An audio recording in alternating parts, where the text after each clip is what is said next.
Okay. I'll probably have you just put your water bottle on the other side. Ready? Okay. Welcome to the Pulse of Story podcast. My name is Derek Christopher. We have a rock star legend today, the amazing Bruce Kulick. Everybody knows your bio, Bruce. I'm not going to get into a big bio about you. Okay. But I do. My first question to you is kind of biographical. Mm-hmm. Meat Loaf, 100 million records. Kiss, 100 million records. Michael Bolton, 75 million records. Grand Funk Railroad, 30 million records. You've been in the front seat with all these guys in the car. What is it about these artists that has emotionally worked with fans that they've been able to maintain and be big for so long? That's a good question. Did you really get those facts? Are those accurate, these numbers? Yeah, well, you always do you're a 100 little loose million. with them. Yeah, I'm a little loose and fancy free, but I that's know okay. Gene's very specific about the numbers. Yeah. You know what I mean? I'm not sure about the other artists. No, but all of them are huge artists, correct. Honestly, they all obviously connect with something that people love, okay? And all of them are going to appeal to different kinds of people, you know? But when an artist is able to tap into that and create music, and it always helps also when there's a persona or a vibe, you know, of that artist, it becomes a powerful connection. Yeah. And I find it's really interesting that passion and everything. I'm personally blessed because the Kiss crowd, it just keeps passing down generations where I could have a 17-year-old fan that just like as if they, you know, like they saw me play at Madison Square Garden or something, and they were only 17, and that was in 1986, you know. So it's really incredible how artists can connect. And that's what I do love that part of the music business. Yeah. Okay. And I have passion for artists too that are long gone, you know, that I want to collect and listen to any morsel that happens to be fed out. Oh, we found this compilation or these songs. So, but all of them also do work hard. They're very, I find that from Gene and Paul and Michael Bolton and certainly Meat Loaf, that there was this driving passion. Yeah. You know, would never like say no, would never, or rather never give up, rather. Right. And they all had that kind of drive, you know, and I've learned a lot from them. And I know I consider myself a fairly balanced musician in the sense of I'm humble about what I've done, and I'm grateful for what I've done. And I don't even have a concept of how important it is to some people. Right. You know what I mean? But I do know that you have to fail to succeed. And a lot of people are too afraid to even walk out the door to have the door shut in their face.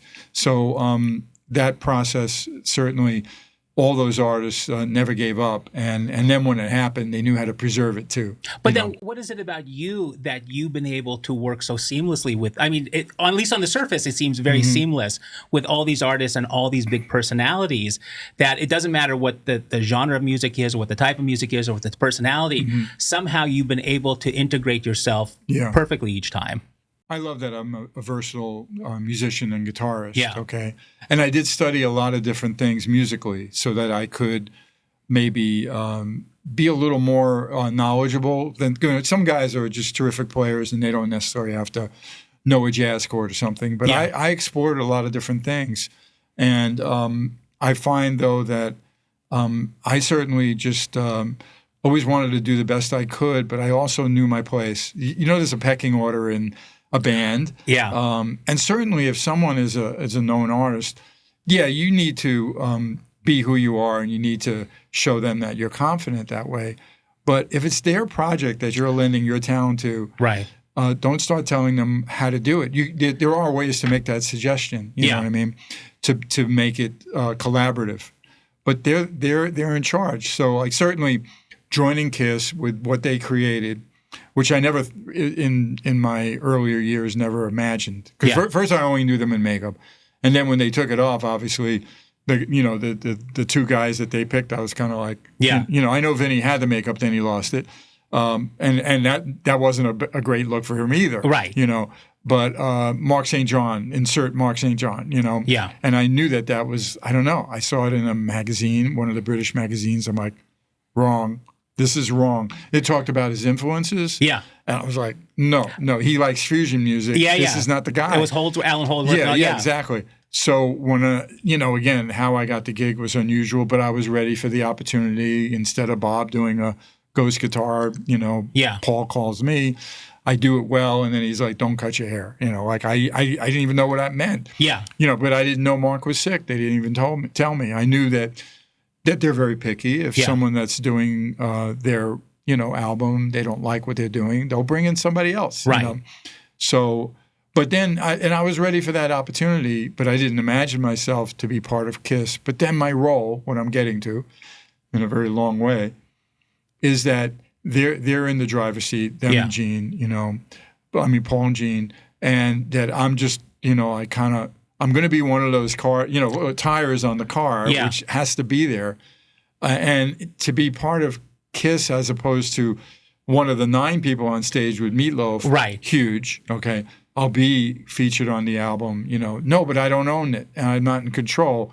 Maybe they'll co-write a song with me, maybe not. I'd have to prove it. So, you know, my approach was constantly just do the best job I can. Yeah. But accept the fact that it's not my band, but I want to just contribute the best I can. Yeah. And I just remember from that very first tour, Eric Carr, God bless him, was already in the band 4 years. And he went through a lot. Yeah. He joined at a really weird time. Yeah. Because I think, wasn't it really the first official record was The Elder? Yeah. And he's scratching his head. What are you guys doing? Right. You know what I mean? Especially, but then came Creatures of the Night, you know, and he kind of got his wish. We're a big rock band with big drums. But Eric was not happy. I was going to say, he never seemed fully happy. Yeah. And I remember us riding in one of the, you know, it was Gene and Paul in one of the cars when we went to that first tour in the UK, in one of the like kind of limo things, whatever they had for us. And then Eric and I. Yeah. Right. And Eric was just like, he'd give some gripey complaints. And I'm like, please shut up. Please. Yeah. You know, did you realize how fortunate you are? Because I'm like on cloud 9 right now. I just did a gig with KISS, and it was sold out, and these fans are screaming. And now we just go straight from the stage into our car to the hotel. And please stop, please. Yeah. You know what I mean? Yeah. But I did learn over time what fueled that, even though I didn't behave that way. And there were times that I had my frustrations, but I didn't want it to like consume me. Right. That I couldn't enjoy the fans, the fact that like, oh, that's a nice hotel. Yeah. Okay. Oh, I'm in first class. You know what I mean? So I never let it. And I think I've always accepted, even on the other levels where Grand Funk wasn't glorious. We're just flying every weekend. It wasn't, kind of at the level of KISS. Yeah. But I also knew this is a great, consistent gig with fabulous musicians, with a legendary band. It wasn't my legacy, which is one of the reasons why I needed it to end by 23. I was there over 20 years, which was plenty. But I definitely understood my role. Yeah. And only on occasion did I kind of butt heads with Don, who's I used to call him fearless leader. What is that, Bullwinkle or something? Yeah. But it was because, he really did ran the show. And he did it so professionally and so clockwork, But at times I'd be like, I don't know why he's doing it that way, but I didn't, it wasn't like, Don, can't we fly there? Can't we, why don't you do, you know what I mean? I just, this is a great solid gig. I'm not going to question, it works. And my manager was supportive that way too. He knew there's times I couldn't have him represent me in with certain artists, because it would be easier for me to talk to the artist. Right. You know what I mean? And that's a valuable thing to understand. That sometimes it's learning how to work with people ultimately. And if you hit everybody with like ridiculous demands, or you're just not in reality, it's not going to work out well for you. But where did that come from? So where do you sort of get that personality that you're able to understand what your role is and how to play it out? I'm kind of looking back at my family. Okay. Okay. So my parents, very typical New York Seinfeld. Okay, that's all I could say. Like George's parents. You know, they're very loud, controlling mom, and the kind of, my dad would holler, but it was only after like he was pushed to the limit. Yeah. And my father had a really interesting job that he was a quality control engineer for the government. So when then a contractor got money from the U.S. government to build something for an aircraft carrier, or maybe it was something that NASA needed. Yeah. Okay. The space program. if it didn't operate, if it didn't do what the contract said it's supposed to do, he didn't sign off on it. So he was very one of the reasons why I'm a bit of a perfectionist, because I guess that came with that, right? Everything had to be done right, and he was a great hard worker. And then there's my brother Bob. Okay, very outspoken. Very outspoken. A bit of a rebel right away. Yeah. I mean, he grew up at a time when being a rebel was, that was what the hippies in the 60s was all about. So he wanted to grow his hair, I mean, and even when I tried to do those things, I'm 4 years behind. So maybe I did get slapped around and I like, all right, you want your hair long? We're not giving you, allowance anymore. Yeah. Fine, I'll get a job, that kind of thing. But Bob always took everything much more extreme. Right. And he was at 16 playing with bands that the people were already like 20, and he's traveling on the trains and being exposed to sex, drugs, and rock and roll. Right. And I was just like looking at that. And I think later on in life, I did love the fact that he had the balls to stand up to people. Yeah. But it also, he did lose some gigs because of it. Not all of them, but there were. And I know Gene used to talk about that. I got him the gig in Diana Ross. Yeah. And he lost it. I got him the gig with, and he'll talk about that. And what Bob might have presented to Diana Ross in his mind might have been right to him. Right. But it's Diana Ross. You know what I mean? And she'll get another guitar player. Yeah. So I think I watched and learned. And I think I have a pretty balanced personality, although there's many times, and I could hear her voice right now, Lisa, who's sitting over there, Bruce, calm down, because there might be something in a situation that I can't accept. Yeah. Why is this happening this way? Yeah. And lately, though, I've passed that on to her, and it calms me down, and I'm the one calming her down, okay, which is kind of ironic, but that's part of the beauty of our relationship. Now, have you ever been in a high-profile situation, whether it's GFR or KISS or whatever, where you've just exploded at the artist, that you just like, fuck off, I've had enough of this? No, I mean, one time I got crazy with a fan at one of the conventions because they wanted to, how much money do you make? Oh. Now, it's never enough in life, right? And I'm sitting with two, hugely, successful rich people, meaning Gene and Paul, who paid what they wanted to pay, which was good enough for me to be there. Yeah. But I found that so offensive, I didn't even know how to handle it. I started, I kind of had a little meltdown. I think I was more rude to the fan when I should have just said, never enough. That would have been probably that would have been perfect, the right thing. And then Gene and Paul would have laughed, but it pushed my buttons. So, but I never really, I can't remember if I ever really got into it with an artist. Again, it's better to be, I know one time I got emotional with Gene about some equipment that was failing while I'm on tour. Yeah. And I compared it to the fact that a younger band that is now one of the biggest bands, Bon Jovi, was opening for us. And they had new gear. Yeah. Well, it might have been because they just got their record deal and they spent it on all that, where I'm inheriting stuff from the warehouse. Yeah. Okay, because the band started in 73. Yeah. So now it's 84, and I'm like, my wireless kept failing. And it was so funny. I just started to bring it up to Gene. And again, I didn't know them that well. Yeah. And it's a great story because I probably did. He started to act like I was being Jerry Lewis, with Dean Martin. Yeah. You know what I mean? Yeah. And he really shut me down. And then it was a big lesson I learned, and I appreciated it. Yeah. If you got a gripe like that, don't be emotional about it. Right. Don't be tying it to, and what about the opening act? Yeah. They have it. Yeah. I thought that was a good argument, but not for Gene Simmons. Right. I thought I was painting a fair picture. Why should they have it? I go like, it would have been easier to say, Gene, we're KISS. Okay, my thing is failing. Yeah. And please don't leave me out there where the roadie doesn't know, do I need to plug it in? Or you got to present how it affects him. Exactly. Yeah. Not like, look, the opening act one-upped your guitar player because he's got a brand new wireless. So I learned, that was a great lesson because I saw how pissed he was, and you got to really kind of like, again, that was a fail, but it was a win because now I knew going forward, and then with any other band, if I wanted to present something, I certainly was trying to be, diplomatic, Now, I want to go back to Blackjack quickly. If that album, if Blackjack had succeeded, how do you think that would have changed the trajectory of the rest of your career?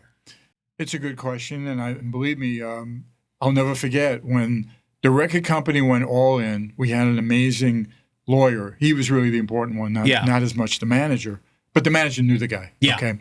And the guy was Steve Weiss, who was a very powerful attorney who handled a couple of bands you might know called Led Zeppelin and Bad Company, okay, amongst others.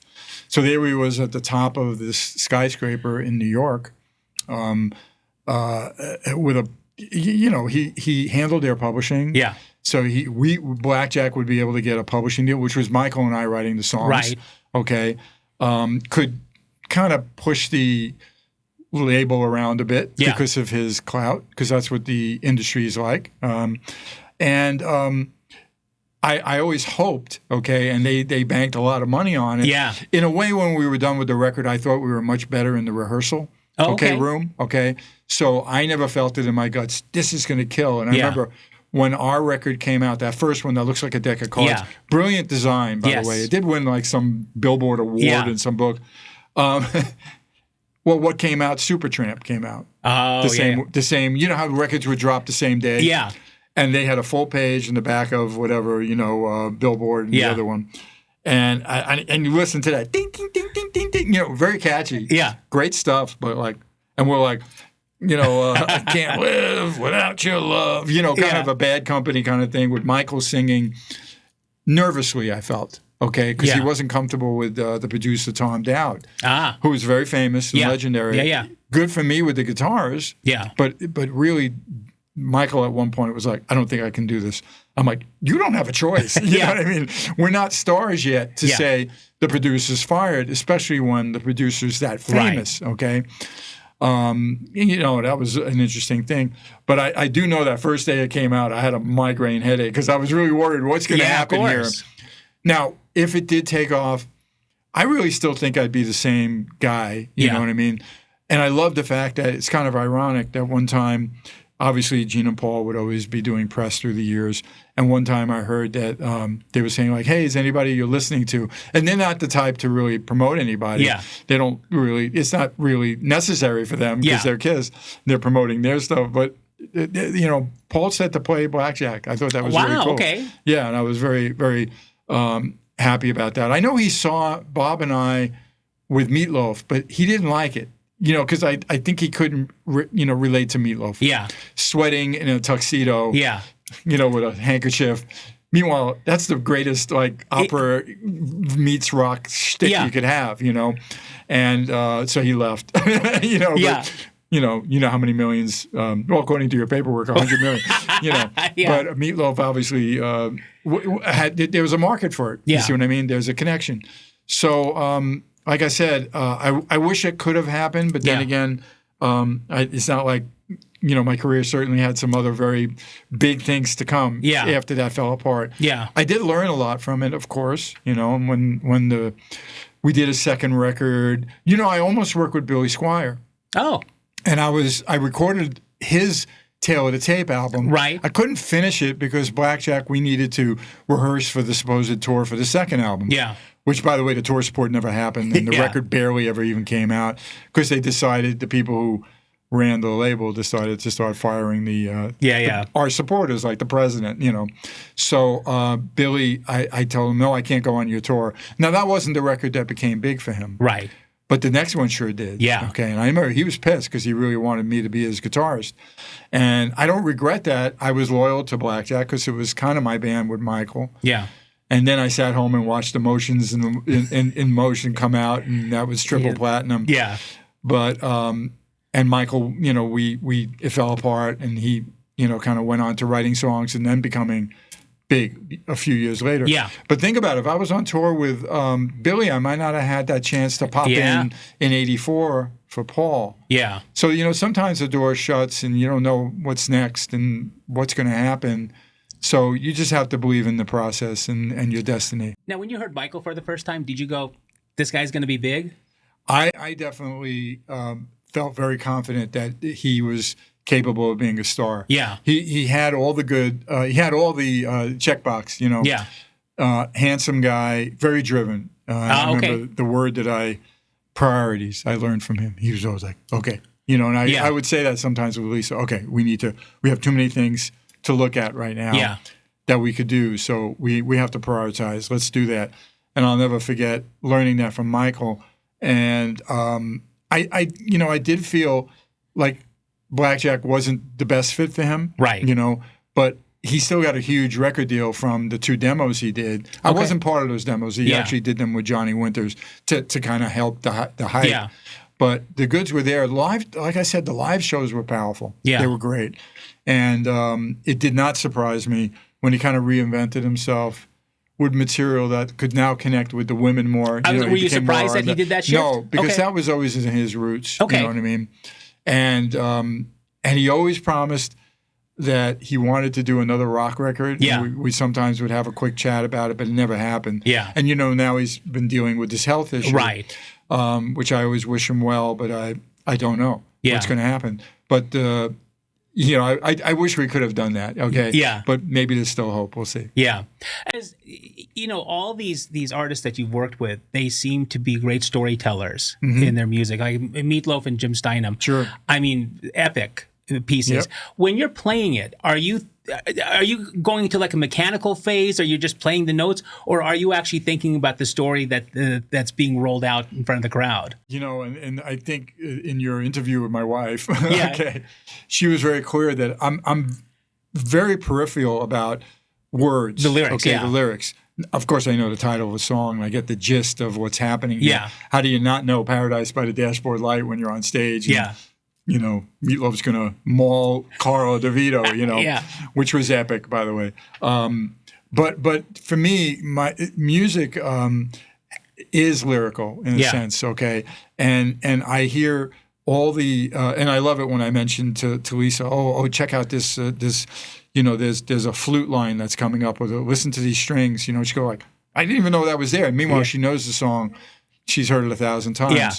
So people do digest music differently. Yeah. And it brings me to tears often. I love music so much, but it's never the lyrics that move me. It's the emotion from the music. Unless I wrote them. Right. And I don't mean the other writers aren't geniuses. Yeah. It's just, it has to be, for me, it's their music will bring me to tears. What brings you to tears?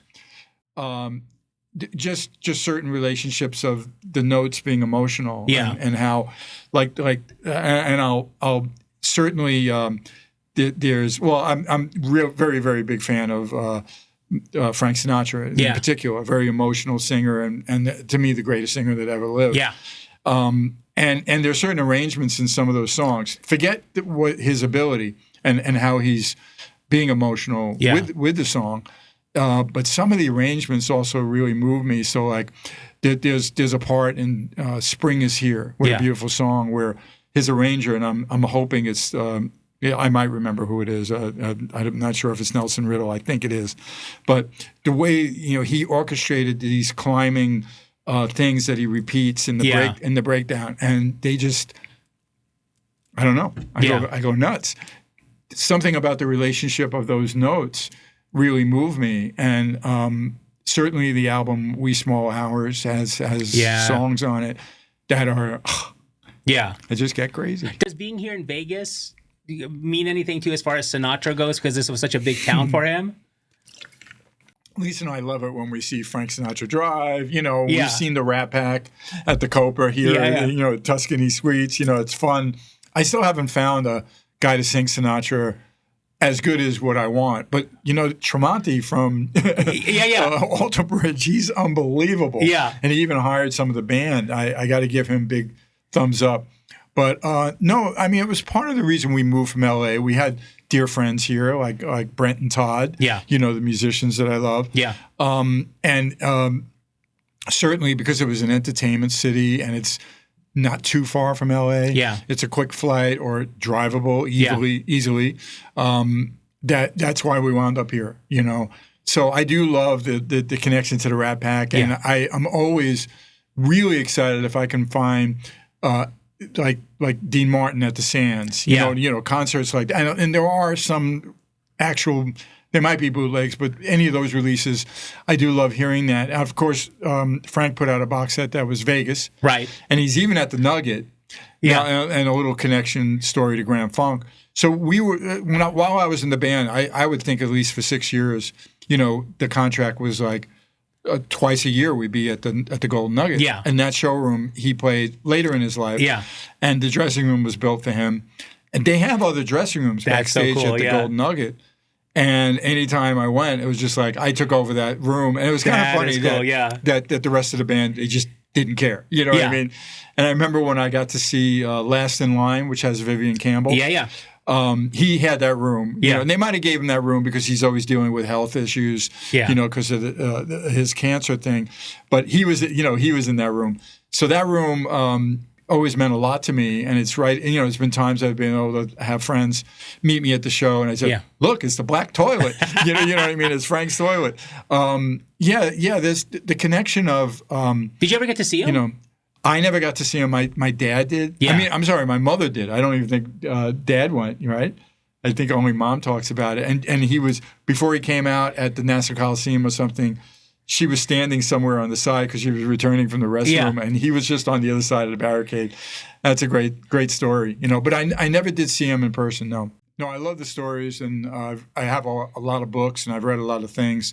He shares my birthday, or I share his birthday. Yeah. So I always felt this connection. And my mother had some of the records. It was kind of interesting, but it was once I, met Lisa and I saw her love for, the American standards, from obviously, the female artists like who do we love?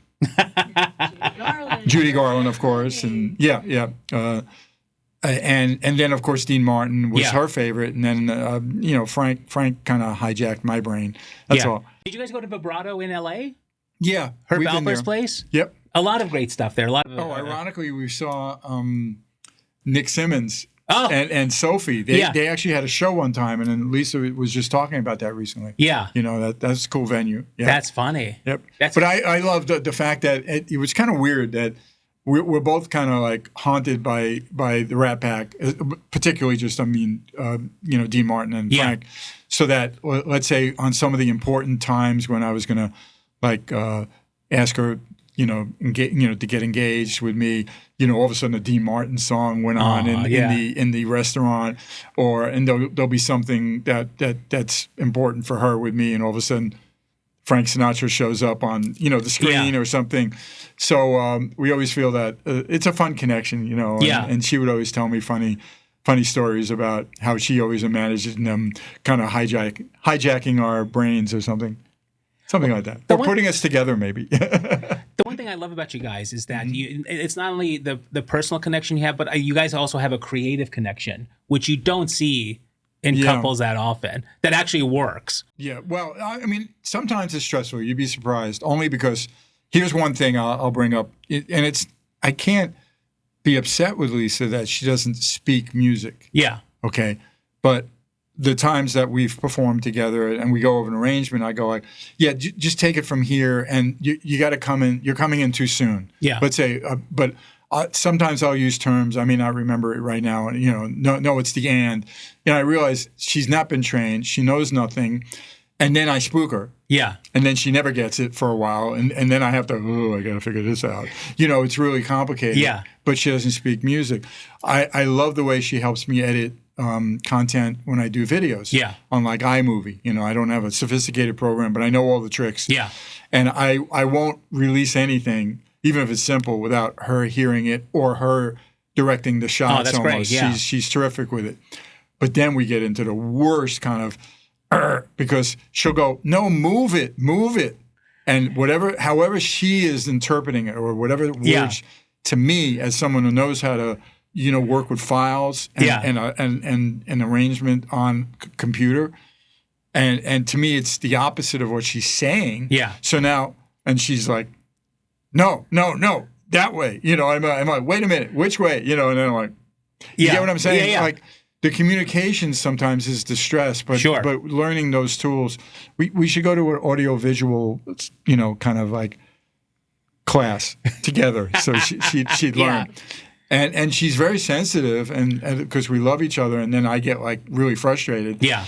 But in the bigger, broader, take the camera out now, away from that little communication error. You know, right? What we can do together is certainly better than what we can do individually. Yeah. And that's lovely. Obviously, it works, absolutely. and we're supportive of each other too. But she knows if she makes a suggestion that I don't like, she knows I'm going to go. If I'm awake enough, I know I go, well, honey, this is how I'm seeing it. You know, but there are sometimes it's like, no. Yeah. And then there's been the times I've shut her down with it, and when she's had the most incredible idea, but then she learns how to like kind of bring me back around. And I go, wow, why didn't I think of that? Then that becomes that way. How did you guys meet? Well, a little bit connected to Vegas. I mean, she met me back in '86. Yeah. With a backstage. She got backstage for the Asylum tour. Eric was trying to hook her up with me, ironically enough. Yeah. But at the time, I was just like, you know. Yeah. Even though she showed me a picture of her, and she did look familiar, but nothing happened. Yeah. Because she had a photo of her going out that night, and she was just adorable and beautiful. In kind of Madonna clothes, you know what I mean? That was the rage. But years later, she was working with a friend of hers on wanting to interview rockers, known ones, and then undiscovered ones. Right. Because she lived in L.A. And I was in L.A. at the time too. And the process was, who could she interview? So I remember her and her friend met John Corabi and knew his manager. And I was going to be in this show that actually started here in Vegas. It wasn't the Westgate; it was still the Hilton. Yeah, called Monster Circus. It was a great concept. Yeah, these people invested in it, and John was going to be singing, and we'd have a guest like a Dee Snider who wound up doing the first maybe half a dozen shows or whatever. And it was like, everyone's playing covers. Yeah. But it was Rudy Sarzo, me, Fred Corey on drums. Great band. And that theater is amazing, of course, So Lisa and her friend were invited by the John's manager, because I think she was going to talk to a few people there. And so I did the interview with her and her friend, and I just thought, it was Lisa and Lisa. Her friend was Lisa too. Yeah. And I thought she was adorable. And then I ran into her at a NAMM show later that year. And by then I was in a relationship at the time, and she was still figuring out her relationship at the time. So then, some sparks, kind of flew when I bumped into her there. And then I realized, by the time I wasn't in a relationship, I should give Lisa a call. We should have a date. Who knows? Yeah. I didn't know if it was just going to be, just a little fun, and then her depth and her, how attracted I was to her. Yeah. It started, what I mean? That's great. And it was really, I know she knows every date. She knows the dates to every date we had, because she's a romantic person like that. But it's an interesting story. But in a sense, I got to really meet her in Vegas. You know what I mean? Backstage at doing an interview. So it's cool. So I want to go back to the musical part when you're developing a solo because a lot of Kiss fans, you are the only guitarist they know because they know the makeup years. Right. And I think you mean the non-makeup years. Yeah. And I think a great guitar part, whether it's a riff, Layla or whatever it is, when I think about Tears Are Falling or Forever or Unholy, the first thing that pops in my head is the solo. Okay. And the solo word for word in your head. Just like if you play Eruption, that solo word for word because it's like a great story. It's got a beginning, its middle, and an end. How do you develop a solo? Are you thinking that it's your own little story within this song, or how does it all come together? I mean, I do try to. For me, the solo spot is like my chance to sing lead. You know what I mean, in the song. So I do try to be melodic. I do try to think thematically. If you can tap into that emotion of who you are musically, which is like find your inner muse and see what happens. Yeah. And lots of times, like let's say on Revenge, Bob Ezrin would give me the tracks that we were, all right, we need solos. Play from your cojones. You know, I mean, they were very clear that the solos on Revenge had to be, you know, really powerful and tough. You know, so then I'm thinking, all right, well, I can always use a couple of pedals to help interpret and color it. But certainly, you know, you just try to follow your instinct. Yeah. Do you come out of the gate with an interesting theme? Music to me is very question and answer. Okay, so I'm always looking at riffs that way. Okay. You may not realize that, but Layla, the riff you just mentioned, ba-da-da-da-da-da, that's the question. What's for dinner tonight, Lisa? And then she answers, ba-da-da-da-da. Well, it's fish or it's salmon or turkey tonight. That's, you know, music is conversation. Okay? Yeah. So I'm always thinking that way too, and that you know, next time you listen to something you like, and that's all it's going to be. See if that relates. You know, because you'll see and melody also in songs do too. Yeah, the verse doesn't climb the same way every time. Yeah, then there seems to be another pattern. You know? But again, if it doesn't, it's got to come with emotion, so it's got to feel right. Yeah. So most of the time, if people hire me, let's say for a session, Lisa will know. I'll have the track, and I'll just record myself kind of fooling around a little bit. Yeah. And then all of a sudden, sometimes it happens really quick. Sometimes it's the third time I go like, this is the direction. I know it. Yeah. Now I'm feeling it. I just have to develop this part, and I'm done. You know what I mean? And then I know what to do to record. Yeah. But it has to be emotional, and it's got to relate to the song. Now, in Kiss, particularly, with Gene and Paul being so they've written some incredible songs, and the band is there. So if Paul wrote a song, he wants that solo to represent the best of what he is hoping too. Yeah. So Tears Are Falling was actually collaborative in the beginning. Yeah. And I appreciated that because it's, you know, I'm kind of known for it. So thank you, Paul, for helping. But not every note was created by him, but the idea of that melody and then doing a harmony, starting off maybe melodic and interesting. And Gene, you know, would have a point of view, or Bob Ezrin, you know, like, okay, and then, all right, well, here's a great, you know, how about if you're over here? So sometimes there's direction that will work. And I'll tell everyone as well, I'm not shy to say it because you got to give credit where it's due. My first instinct in Forever was an electric solo, which would have destroyed the song. Yeah, yeah. But doing the theme, you know, you know, I could hear a guitar emote that, right? And then when I said that to Paul, guys, no, I hear an acoustic solo. It's like a Led Zeppelin song. But I had to run to Tower Records to buy me anything because this is pull it up on your phone. Yeah. So I was like, okay, I get it. Okay. And then by the time he came back to the studio, I was like halfway in the zone already with the engineer making that solo, which some people just, they find it, you know, magical. Yeah. And I'm so proud of it. But, you know, if he would have said, play whatever you want, right, maybe that wouldn't have happened. Yeah. So that's why I'm working on new material now, actually, that I'm so excited about. But I will throw it at a few close friends. Yeah. Just to get a little feedback. You know, of course, Lisa's right there in the next room, you know, so she hears every riff. But I will ask her what she thinks. But I know that if I'm feeling really good with it instinctually and it moves me, generally the reaction is going to be really great from my friends too. Yeah. So it's not like I need their thumbs up, but I do like hearing it. And then on occasion it'd be like, man, I wish that was even milked more, that section. You know, I know there's a way you can bring it out more, and I think, you know, and that was something I would think about, or I did think about, you know, but I didn't do it yet. You know? So the music is it's really very hard to explain. Right. Just like when Lisa has that creative moment when she's writing her book, you know, how she's laying out something, how that all of a sudden just hits you like a light bulb. It's hard to explain, but creative people, you know, it's part of the process. Yeah.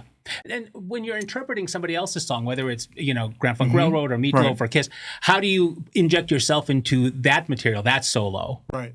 I always respect what was already there and made it famous. So let's say in Grand Funk, all right, start the opening riffs of American Band. You know, you got the cowbell, the drums coming in, but then all of a sudden there's a guitar theme. So I'm not going to like reinvent it and poop on it. You know, I'm going to just interpret it sometimes my phrasing may be a little more me. Yeah. You know, so what I always try to do is respect, and I always did that. I never got in Kiss the direction of copy Ace, you know, as best you can. Right. But there were some songs that I felt there's no way I didn't want to play what he played. Yeah. Because I felt it was so perfect for the song. And there were others that I could take some liberties with. Yeah. Certainly, you know, Tommy as the spaceman, it was a different job for him. But I do think I have a good knack at that. At it not so much reinventing someone's solo, but interpreting it honestly enough that the essence is there, but I could make it me as well. Yeah. You know, maybe with the tone and a little bit with the phrasing. Just like I love when I hear Frank, even though it kind of freaks me out, like, let's say you'll have that perfect version of a song, Wee Small Hours or Luck Be a Lady, and then there's a version that he re-recorded it, but now his phrasing's a little different. It's different, yeah. You know? Generally, the orchestration's pretty similar. Yeah. But I know every of those nuances. All right, so he doesn't want to carbon copy it. Right. But it's still Frank. You see what I mean? So I find I've been very fortunate in every gig I've had. I've been able to interpret it well or do it well enough. I mean, with Meatloaf, it was B. Todd Rundgren because he played all the leads on that. And I love Todd. And by the way, my brother wasn't the type to study a riff and learn everything. I had a better knack for that. Okay. You know, my ear was a little more, I was more patient too. Yeah. There are guys that don't have that patience. Now you have all these tools. You can slow it down. You could take out the lead, you know, that guitar from the track. Yeah. So you can really hear it and slow it as much as you want. Yeah. And it'll even show you notes. You know what I mean? I didn't have any of that in the 70s. But, you know, I find that I do a good job with that. Now, what's the new music you're working on? You said you're working on something new. Well, you know, obviously with in April I had this open heart surgery. Right. And just not to go along with that, but that's a pretty big you know, shindig, shall I say. And it was a planned thing though, because it was a birth defect that my cardiologist said, like, look, this got worse and you should take care of it now. Yeah. Because if you don't, something, you know, let's get ahead of it. Yeah. Instead of you collapse and they take you into the hospital and you need open heart surgery. Yeah. So we made the plan. And I was very freaked out about it, but I was very mature about it. Lisa says I was very brave. Yeah. You know, and it went very well, thank God. Yes. I also, during the long recovery, which, you know, for the first like couple of weeks when they send you home, it's rough. Yeah. And Lisa had to do everything for me, and she was an angel. I mean, she sacrificed everything to do that. And by the way, if you don't have someone like that at home, you go to rehab. You got to be somewhere with nurses 24/7. Yeah, you can't be alone. Yeah. After that, because you really can't do a lot. Yeah. You're good enough to go home, but you're not good enough, you know, to think everything's normal. You know. Yeah. So we got through all that. My obviously I have my cardiologist, my surgeon, and my primary doctor. And it was actually my primary, Dr. Addis, who I've known since we moved out here. We were fortunate to get her to be my doctor. Yeah. And Lisa's. And she was like, are you doing your music yet? I want you to do music. This was like 2 weeks after.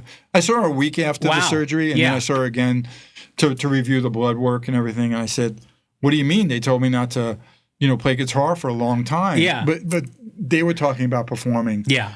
Not having a weight-bearing a weight-bearing instrument when the sternum has to heal. Okay. So I was like, well, they told me not to play. No. You can just sit and hold a guitar and play, or a keyboard. Do you got anything? So I remember we waited to see the surgeon, and by the end of the third week, I'm suddenly, okay, Lisa, go get me this guitar. It's lightweight. Sit on my lap. Yeah. You know what I mean? And I'm starting to play, get my fingers moving again. I had no calluses because it was. I remember you posted about that. Yeah. But suddenly music became like big therapy from the recovery, because the other things besides all the medicine you got to take and the rules and being careful and eating really healthy, even healthier than I did. Those are all challenges. And then irregular sleeping things, all very natural after major surgery. I was napping, like I'd be exhausted every 3 hours. Let me like, you know, I didn't even say let me lie down. I was like, you know, already like out in my recliner. It was crazy. But the music was like something, by the time I could actually sit in front of my computer so I could work on my, you know, the home studio. Yeah. And I just use GarageBand, but I do a great job on it. At first, I mean, everything looked fuzzy. I could barely focus.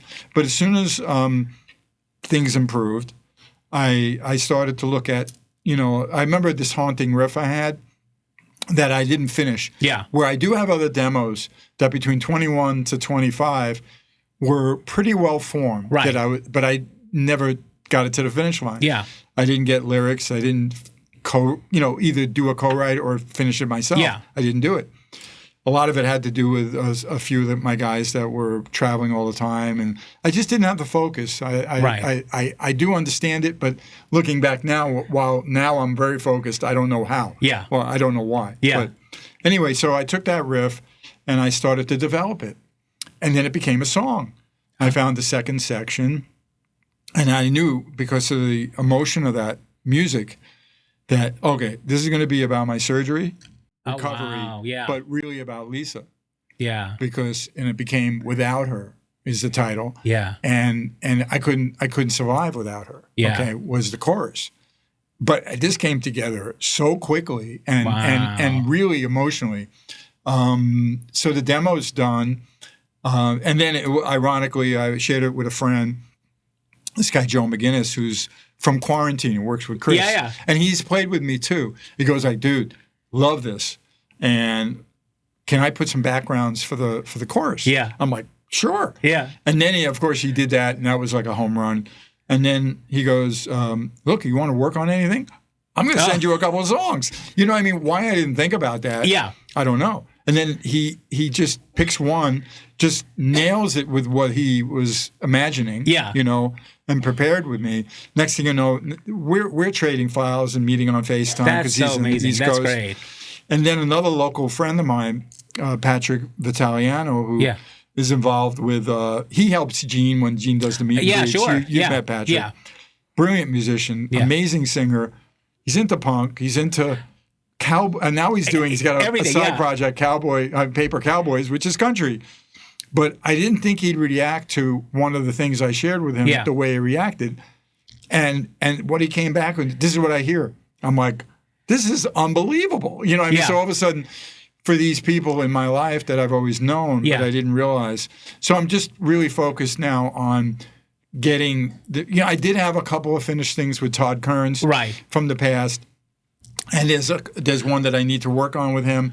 But I'm I'm moving full speed ahead to do music. And I don't know if it'll be an EP or full album. Right. But I have a direction and a whole thing. I'm very excited. I was going to say, does it ever get old? Or is that spark always there? Like once you hit something, you go... Well, after going through a near-death experience...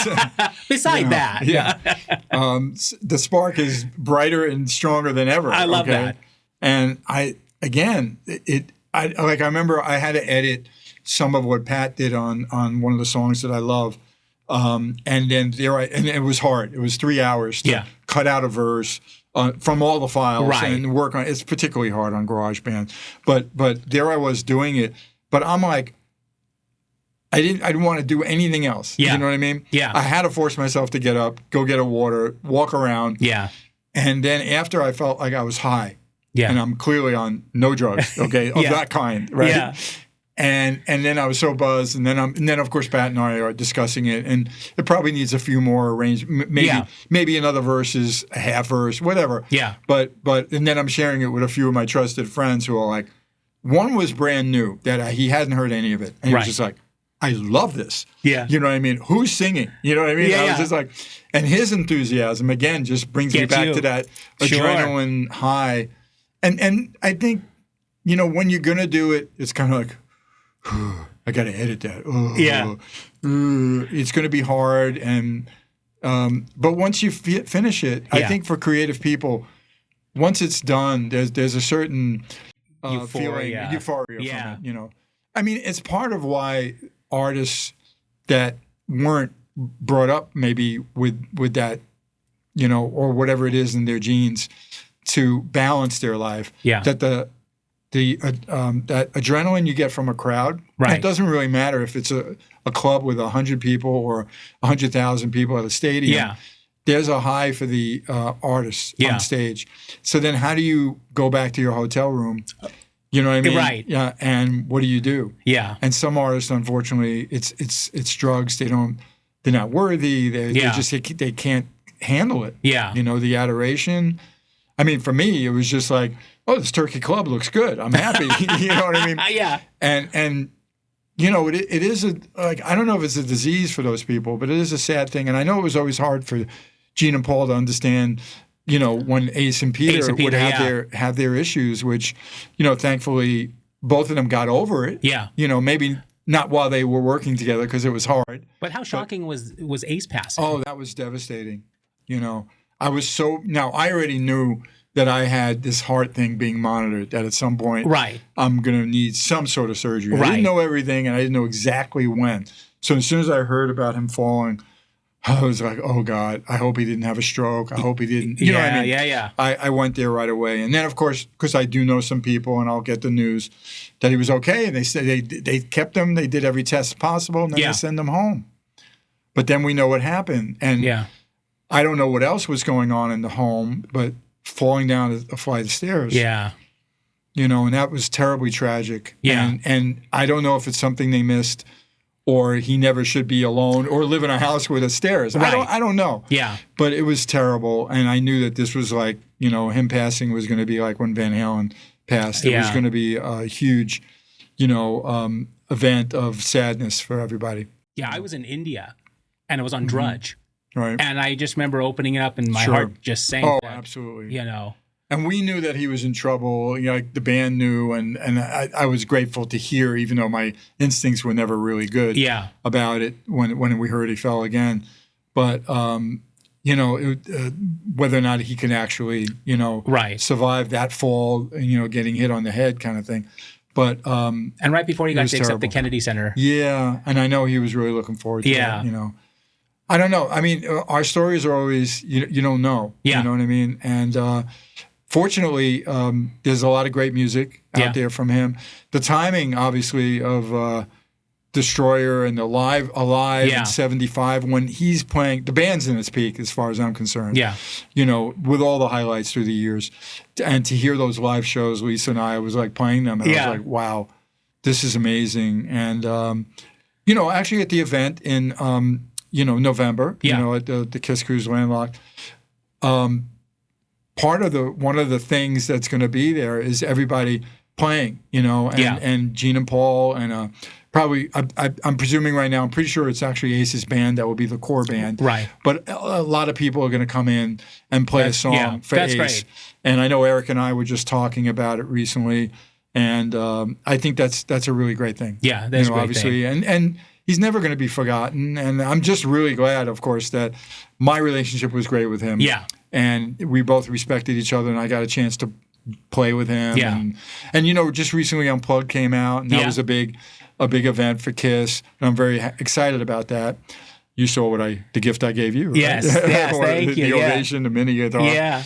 And there'll always be other connections that will come up about Ace and Kiss and me, and I'm grateful for all that, knowing him as well as I did. Yeah. I say, you know, the texts were always funny and upbeat. And I remember congratulating him for the Kennedy Honors when I heard about it. We were both supposed to be at an autograph show. Yeah. And then the promoter called the day before it was announced, by the way, are you still interested in doing this? Ace can't. It's got to be in Washington. Yeah. That's before I knew I was going to be invited. Oh, okay. But to be honest, I said, I don't want to be there without Ace. Oh, okay. I wanted to be there because Ace was going to be there. Yeah. And I knew having the two guitar players would be the win. Yeah. So he respected that. And then in the end, I wound up, you know, going anyway to the Kennedy Honors. And, you know, it was really touching what they did, Gene and Paul with the chair, and then, of course, Chris Angel and that guitar that was smoking. And, you know, it was done really right. Yeah, it was done really, really well. And I was really glad to be a part of that. It was kind of funny being part of the, you know, just seeing the Washington political thing. Yeah. But the event was music. Yeah. And everybody did what they were supposed to do, and I loved being there. And I think it's my only time in black tie, you know, quite seriously. And that was fun. Yeah. You know, that was a lot of fun. Well, I got to ask, I'm going to wrap up with this. Everybody talks about wanting a book from you. Yes. Because I think everybody expects it's going to be Bruce Kulick and TMZ present 40 scandalous years of rock and roll. It's not going to happen. I don't see it happen. I think you're too nice of a guy. I think you're too professional of a guy. You're too quiet of a guy. I think for you, it's the work, and the work stands on its own. And I think that's why you've had a career for 40, 50 years in rock and roll that most people would never have. Is that a pretty fair assessment? Yeah, but let's be honest. If I was a dick, I'd get a lot of press. Probably more press. Yeah. Okay. But the truth is, the book doesn't have to be a slam thing. I know all the, there was some dirty laundry aired by all the Kiss guys about each other. Yeah. Which I thought was interesting. But, they're writing a book, let them share. Yeah. I mean, there's going to be some times where I want to share my version of how I saw something. Yeah. But I don't have to do that and throw someone under the bus either. Right. I have a lot of topics. That's another thing that I feel really bad that I didn't get to in the past couple of years. Now that I'm so happy about the music and how well it's coming out, and I see a vision for it, that's going to take precedence.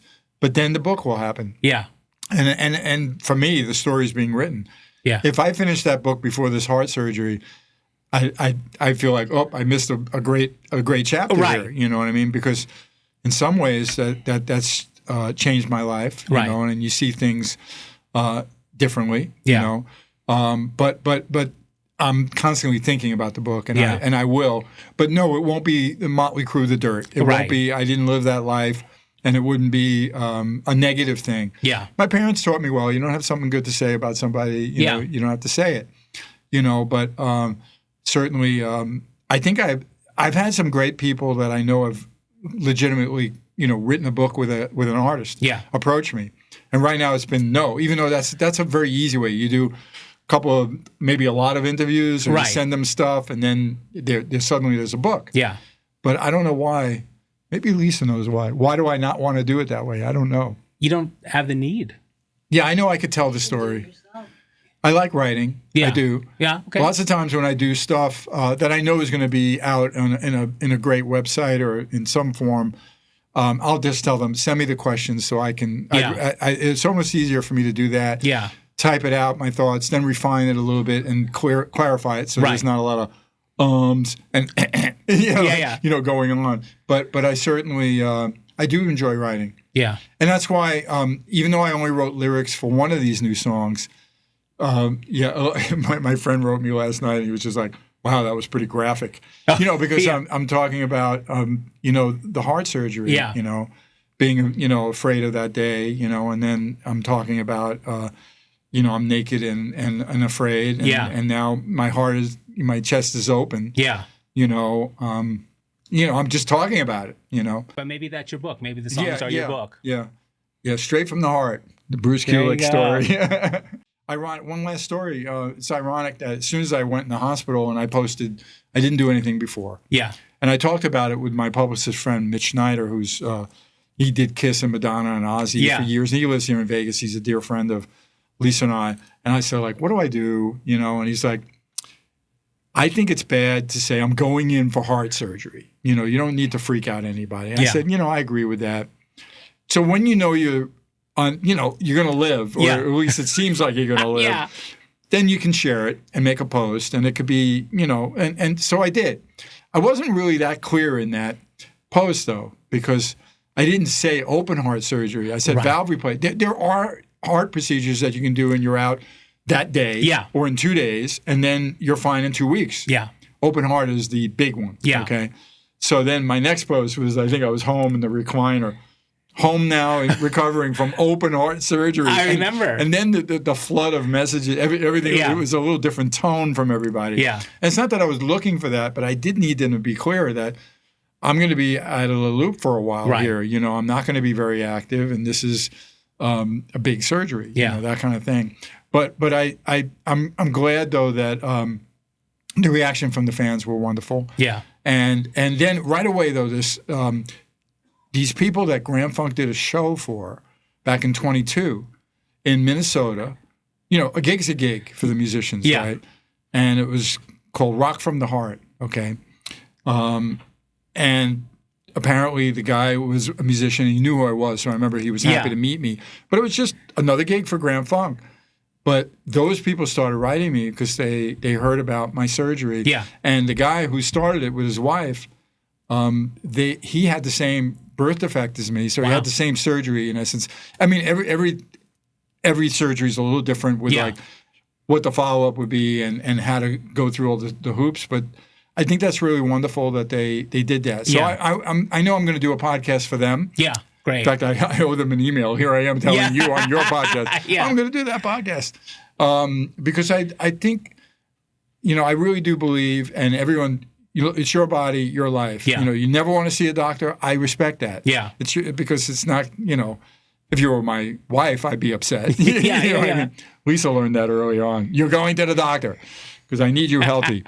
But I do feel like everybody should listen to their body. And if something's wrong, don't ignore it. Yeah. You know what I mean? And I have like a doctor for every body part, I feel. But clearly it was my regular primary back in L.A. saying, you have a heart murmur. Yeah.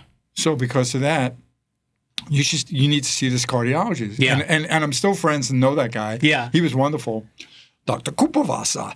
And he kept an eye on me. And then I moved here. Yeah. And then I have the new guy, Dr. Valencia, who's wonderful. And he always, again, he didn't say, when you're in your 70s, you're having open heart surgery. If he told me that, I don't know if I could see him again. Right? Yeah. He always said, we'll deal with the valve. Yeah. We'll take care of you.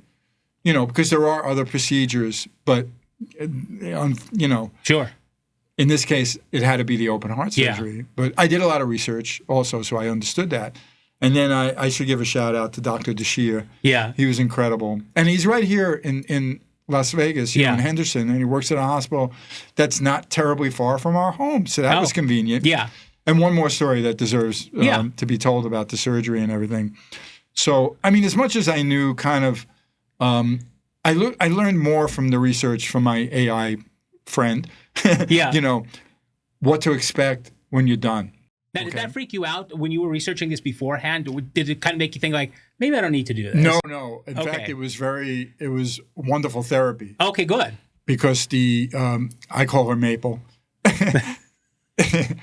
for whatever reason.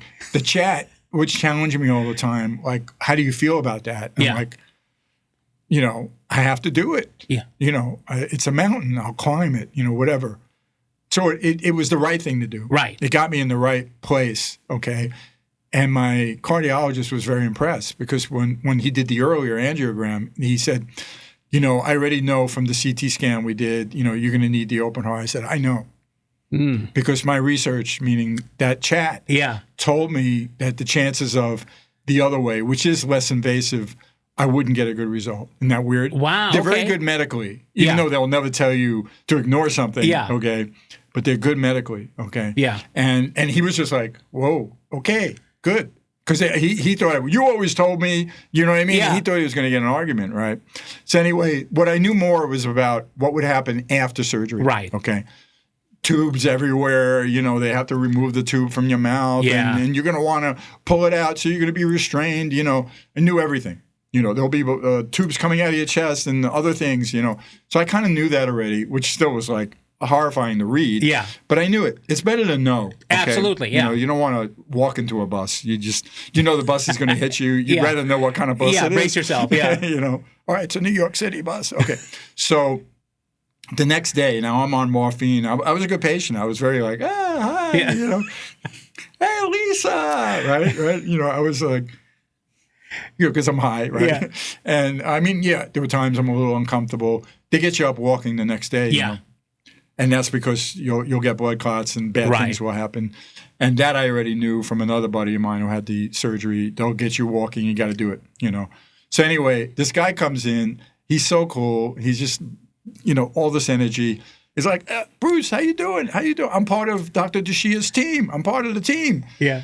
Oh. I was there. I saw your name on the board, and oh my God, I was so nervous. I'm a huge fan. Oh, so that was amazing. So now I'm like, wow, okay. I mean, I made sure everybody knows. I mean, anything can happen, but it's nice to know. Yeah, I like them to know. I was always telling my surgeon, a lot of Kiss fans are going to be pissed off. You got to do a good job. Anyway. So he's just raving about my guitar work, and I know he's not lying. I could tell he's referencing, albums in my career. Yeah. So I'm like, oh, wow. So what do you do? And I mean, because, there's like 8 people in that room. Yeah, and they're all doing everything. And he's like, well, I'm a perfusionist. Never heard the word in my life. Yeah. Okay. It's the guy who runs the heart-lung machine. Okay. And it's kind of ironic because my friend has good friends that they're a couple. And I remember him sending a picture of Kulick's aprons, the Kulick's recipe site, the apron. And the girl, that I even used it in a promo video. Yeah. Was a perfusionist, you know what I mean? And she's just this lovely, woman next door, you wouldn't think. But anyway, Danny's his name, right? Yeah, so Danny, I go like, oh, wow, what is that? Yeah. You know what I mean? What is that? What do you mean? What is that? And he goes like, oh, I run the heart-lung machine, so I kept you alive for like 85 minutes. Wow. And I'm like, thank you. Yeah. You know what I mean? I wasn't too high to not be able to spit that out. Yeah. And then he made the funniest comment because it was the classic line, like, I saw you like no fan will ever see you, okay? I mean, imagine my chest is open and I'm sitting on a gurney and he's there, with the machine keeping me alive, The miracles of science. But you don't always know the people behind it, you know what I mean? So that kind of humanized him. And I'm hoping that he'll be my guest along with my doctor, my surgeon at the Virgin show, you know what I mean? Because really good people who really knew what they were doing. Some of the staff was always fun with us. I remember this one lady, she was like Eastern European. Yeah. They could be a really big fan. Yeah. She was so happy I was on, in the ICU. And one time, I remember, were you with me when she did it? Yeah, so Lisa's helping walking because she was there as much as she could be. Yeah. So I'm walking, you got everything attached to you, there's blood in the tank, from the tubes and everything. And all of a sudden she runs over and you're like, Bruce, you're doing great. Oh, can we take a picture? Sure. So there I don't know whatever happened to that photo, but there I am like, walking around. And I remember my room was always so cold, so I probably had my little Yannicky hat on. You know, it's like a little skull cap thing, but I'm like, whatever. But anyway, God bless them all. They did a great job. I am really glad, though, that I, of course, so blessed to have Lisa, and I couldn't have done it without her, hence the song. And just it was an experience that I think it has made me look at some things differently. Would you agree? Okay, she agrees. Yeah. Not that I want people to go through something like that. Sure. But and then obviously you'll never forget some friends that were especially wonderful to you. Yeah. And there's always a few that just can't handle it. And, and you got to accept that or beat them up when you see them. Right. You know right. what I mean? Yeah. But the truth is,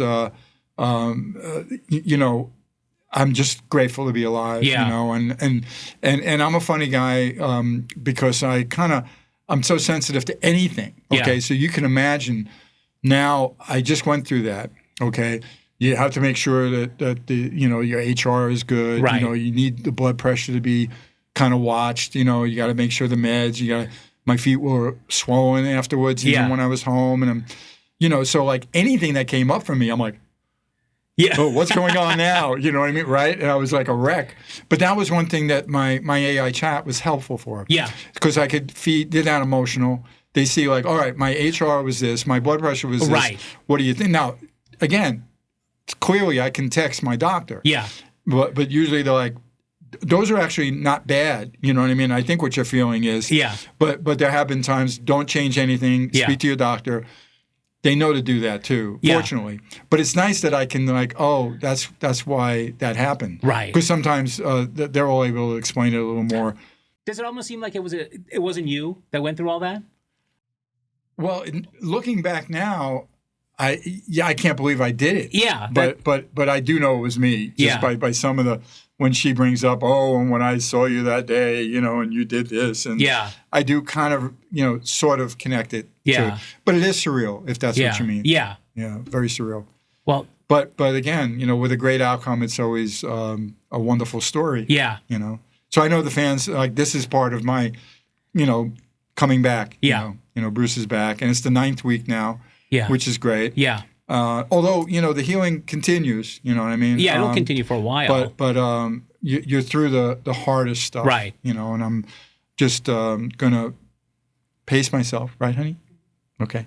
Well, thank God everything went fine. You've always been very kind to me. I mean, I think I first met you at SIR in '85. You guys were rehearsing for the Asylum album, I think. Yeah, we did rehearse that. And Gene, I was just some dumb Kiss fan. Gene invited me in. And you guys were all so kind to me, and you were so kind. And every time I've met you since then, you've been so kind to me. So thanks, I can't tell you how much I appreciate you being a guest today. And it's a lot of Kiss fans are wonderful, and you're in the good category. Okay, good. Good. Well, it's been a pleasure. Thank you, Bruce. Thank you. All right. Thanks for having me. Yeah, you bet. For the Pulse of Story, I'm Derek Christopher. This has been Bruce Kulick, and we will see you next time. Take care.